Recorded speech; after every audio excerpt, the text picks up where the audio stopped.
And if you tried, you wouldn't understand. Now, if you love the Sony 1000XM3s and would love to have better call quality, you're going to want to watch this video. This is EBPMAN Tech Reviews, and today we're going to take a look at a new firmware that addresses call quality features.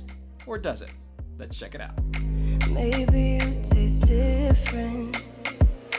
Hold up, baby, I can sit. Now on the channel, we've looked at the Sony 1000XM3s and loved the battery life, the sound quality, and the active noise canceling. But the call quality was something they needed to work on. And if you take a look at here, this is firmware version 2.1.0 that addresses, and you can see it here, improves the hands-free call quality. So in this video, we're going to do a call quality test and see if it's improved. Let's get right to it.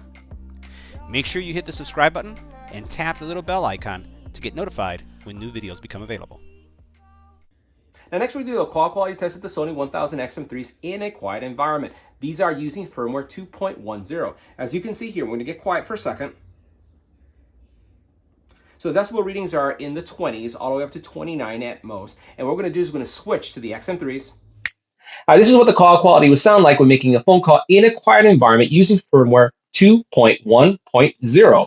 This is the brand new firmware from Sony. This is a test. 1, 2, 3. This is a test. Next, we're going to test it in a noisy environment. Now we're simulating a noisy environment, and we're going to test the Sony 1000XM3s. You can see that the sound quality, or the sound decibel range, is anywhere from 30 all the way up to 80 decibels. We're going to switch.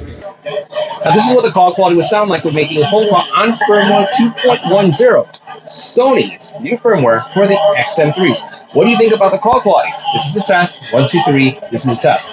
Has it improved? Let's see what you say. All right, guys, so that wraps up our call quality test of the new firmware from Sony. Let me know what you thought about the firmware improvements in the comment area below. See you in the next one.